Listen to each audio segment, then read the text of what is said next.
এখন আমি তোমাদেরকে সংস্কৃতের উপরে ক্লাস 7 ও 8-এর খুব সুন্দর একটি গল্প ব্যাখ্যা করব। গল্পটি হচ্ছে অতি লোভস্য পরিণাম। অতি লোভের পরিণাম কখনোই ভালো হয় না। এখন আমরা এই গল্পটিতে দেখতে পাবো সেই বিষয়ে। একদা কশ্চিৎ সারমেয় মাংসখণ্ড মেকং প্রাপ্তবান। এক সময় কোনো এক কুকুর একটি মাংসখণ্ড লাভ করেছিল। তন মাংসখণ্ড মুখেন ধিত্তা যাবৎ স গচ্ছতি। সেই মাংসখণ্ডটি মুখে নিয়ে যখন সে যাচ্ছিল, তদা কেনচিৎ বালকেন তাড়িত। তখন কোনো এক বালক তাকে তাড়া করেছিল। তত স ভয়া দ্রুতং ধাবিতবান। তারপর সে ভয়ে খুব দ্রুত দৌড়াতে লাগলো। পথিতেন সেতুরেকো প্রাপ্ত। পথের মধ্যে সে একটা সেতু দেখতে পেল। অনন্তরং যদা স সেতুং তর্তুম উপক্রমতি তদা অধোদৃষ্টা জল মধ্যে আত্মন ছায়া দৃষ্টবান। তারপরে যখন সে সেতুটি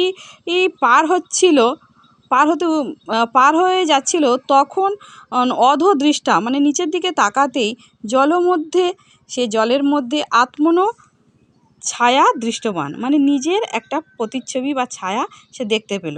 তাং ছায়া স অপর কশ্চিৎ স ইতি মত্তা চিন্তিতবান।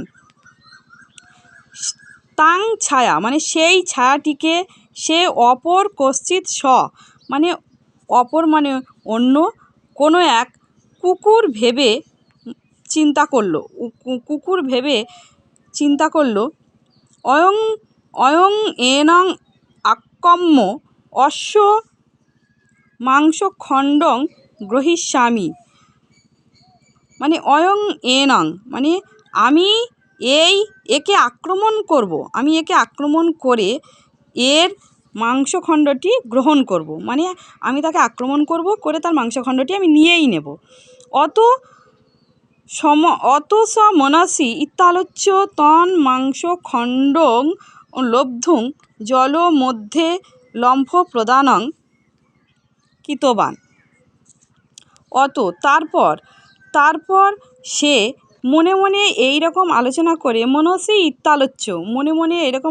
করে তং মাংসখণ্ডং মানে সেই মাংসখণ্ডটি লব্ধুং মানে কেড়ে নেওয়ার জন্য জল মধ্যে লম্ফ প্রদানং জলের মধ্যে লাফ দিয়েছিল। লম্ফ দানেন তস্য মুখাৎ মাংসখণ্ডং ভ্রষ্টং নদী স্রোতাস্যা নিতশ্চ। এবং লাফ কাটার সঙ্গে লম্ফ দানেন মানে লাফ কাটার সঙ্গে সঙ্গে তার মুখের মাংসখণ্ডটি ছিটকে নদীর জলস্রোতের মধ্যে চলে যায়।